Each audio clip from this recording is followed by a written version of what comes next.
Very well, here we are at Garage 52. Today we are filming an important video. The Monster Factory series continues.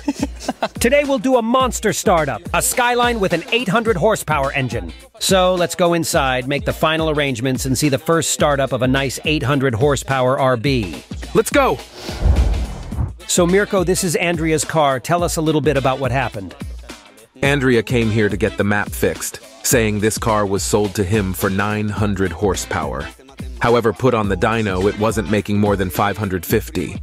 Okay. It had several missed ignition problems, coil problems, etc. We fixed and mapped it, and it was making 700 horsepower. When Andrea came here told me, the engine is fully forged, then I went easy. I remember when I called him and I was like, Andre, we are 1.8 bars, is that enough? And he was saying, yeah, is good. Unfortunately, he called me back after 7 months saying, Mirko, I had a problem. The brass bearings got damaged. And I said, that's weird. You told me the engine was forged. I later opened the engine and found a nice surprise inside. Everything was original, except for the pistons. And it lasted 700 horsepower. Now we have rebuilt it, kept only the cylinder block and head. Everything else has been replaced. Okay. So what should we do for the first ignition? We load up a base map, which is what it had before on the Link ECU, and then we start it up. For those who don't know this car, maybe it's their first time on the channel.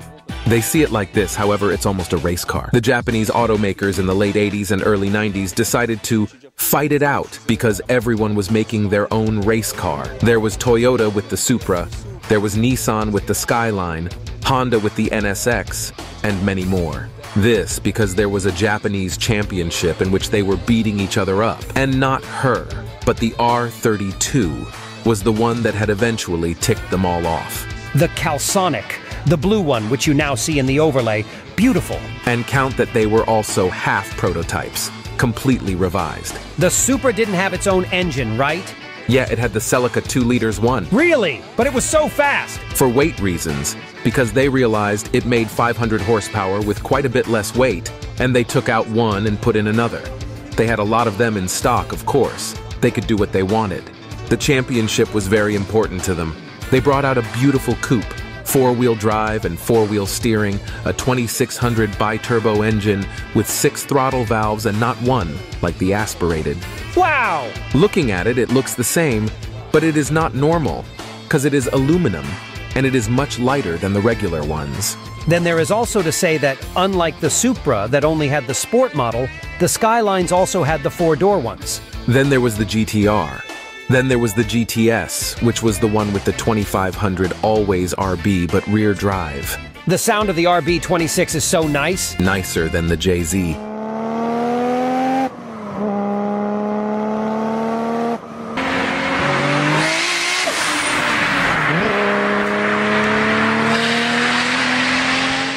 Yeah, it screams a little bit more. It is very nice. But let's say, though, in terms of robustness, it's not like Toyota. Yeah, it goes fast. But look at the JZ. Drifters use it, drag racers, they put it everywhere. This one is more delicate.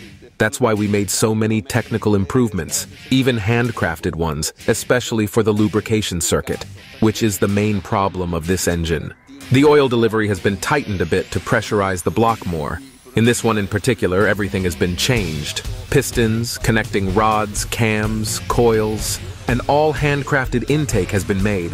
A handcrafted oil vapor recovery and more. The turbine instead is the same. Let's fire it up in the meantime, come on. But first a question. Could this GTR be one of the most powerful and fastest in Italy? It could, though if there was someone in Italy with an R33, maybe the same color, who felt like doing a fourth gear acceleration, Andre doesn't back down. He's one who accepts challenges. Come on, let's fire it up.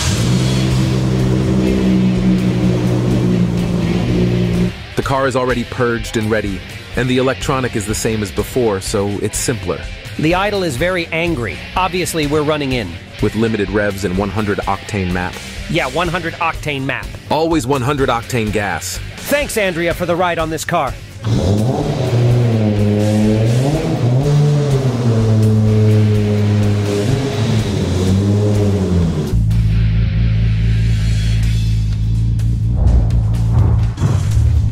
By the way, nice tachometer, up to 11,000 revolutions per minute. How high will this go when you are done? 9,000.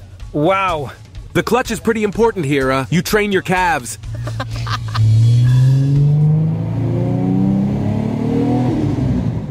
The map, we repeat, is the basic one, which you had done to it before.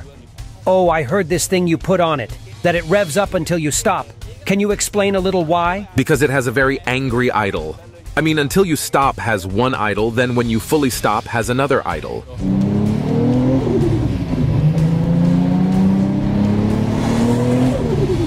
Wow, what a sound.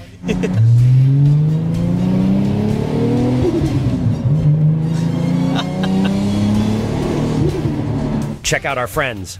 Our fans, they're always trying to stop us to take our autographs.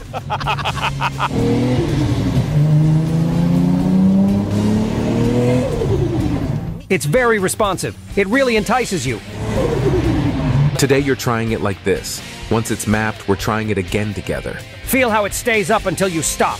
You stop. Eccolo lì. Wow. My goodness. It touched the limiter for a moment. But very little. The ride went well, the car runs very well. Of course, it's still breaking in. But as soon it'll be ready, we'll squeeze it good. In the next video, we'll try it on the dyno to see how much horsepower it pulls out. And then road test, obviously closed. Absolutely. We already bought it, right? Yeah, of course. Bye, guys. Thank you. See you in the next video. We will not be arrested, friends. Don't worry.